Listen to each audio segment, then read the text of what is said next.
Shalom bro dan sis yang terkasih. Berjumpa kembali dengan saya Bro Dwi dalam RHPS, Renungan Harian Pembawa Sukacita. Renungan hari ini Kamis tanggal 17 Maret 2022. Saya ambil dari Injil Lukas bab 16 ayat 19 sampai 31. Dan saya memberi tema kesempatan berbuat kasih. Bro dan sis, dalam bacaan hari ini Tuhan Yesus memberi perumpamaan tentang orang kaya dan Lazarus yang miskin. Saya tertarik dengan perikop ayat Lukas pasal 16, 19 sampai 21. Bagaimana diceritakan, tersebutlah seorang pengemis bernama Lazarus yang penuh dengan borok dan sangat menderita. Ia menetap tepat di depan pintu rumah seorang kaya yang setiap hari bersukaria dalam kemewahan. Apakah Lazarus diperhatikan? Tampaknya tidak, dan Lazarus pun diabaikan begitu saja. Ia bahkan harus makan dari remah-remah yang jatuh dari atas meja si orang kaya, sambil membiarkan boroknya dijilati anjing-anjing. Benar-benar sebuah pemandangan yang kontras dan ironis. Bro dan sis sekalian, dari kisah ini saya ingin mengajak bro dan sis merenungkan sikap orang kaya tadi yang tidak peka akan kondisi dan kebutuhan orang lain, yaitu Lazarus tadi. Kita kadang juga menjadi seperti orang kaya tadi, di mana kita sering tidak peka akan kebutuhan saudara-saudara kita yang membutuhkan perhatian atau sapaan kita. Sebenarnya Allah menaruh Roh Kudus untuk menggerakkan hati kita untuk berbuat kasih.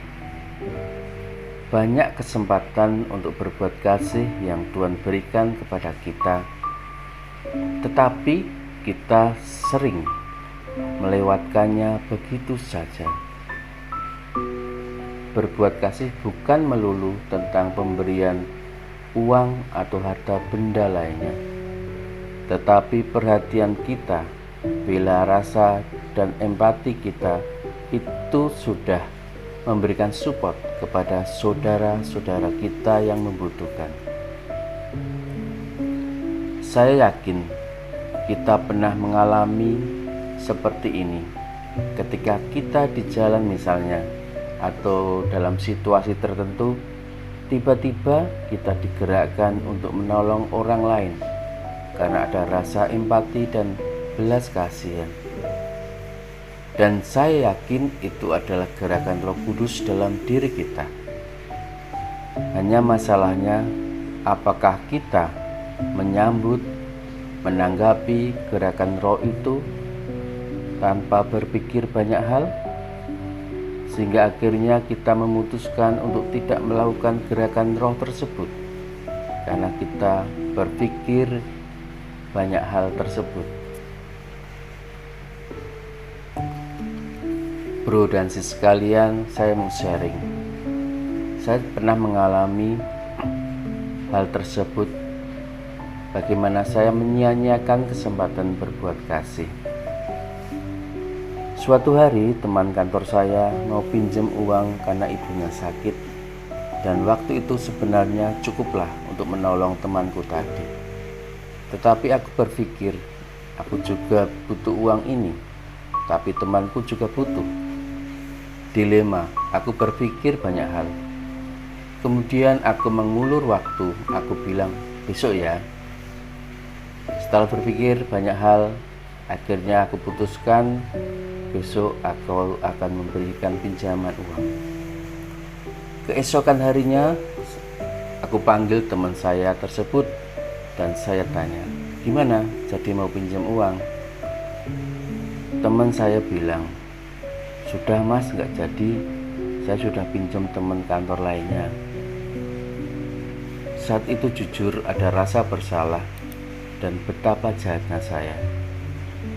Saya telah kehilangan kesempatan untuk berbuat kasih karena saya berpikir panjang, tidak mengikuti dorongan Roh Kudus pada saat itu.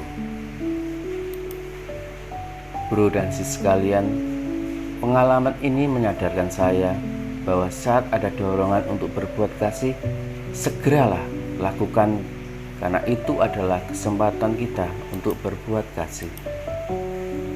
Seperti kisah orang kaya tadi, di mana dikisahkan setelah meninggal, dan sementara ia, orang kaya itu maksudnya, menderita sengsara di alam maut, ia memandang ke atas dan dari jauh dilihatnya Abraham dan Lazarus duduk di pangkuannya. Seandainya orang kaya tadi mengambil kesempatan berbuat kasih kepada Lazarus, mungkin ceritanya akan lain.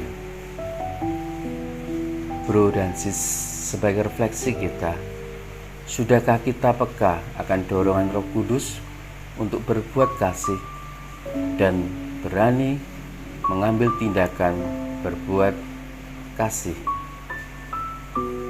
Marilah kita berdoa. Dalam nama Bapa dan Putra dan Roh Kudus. Amin. Allah Bapa, dalam kisah orang kaya dan Lazarus ini, Engkau mengajarkan kami untuk peka dan peduli terhadap saudara kami yang membutuhkan. Berilah kepekaan dalam diri kami akan dorongan Roh Kudus-Mu untuk selalu berbuat kasih dalam kehidupan kami. Amin. Dalam nama Bapa dan Putra dan Roh Kudus. Amin. Terima kasih Bro dan Sis. Tuhan memberkati.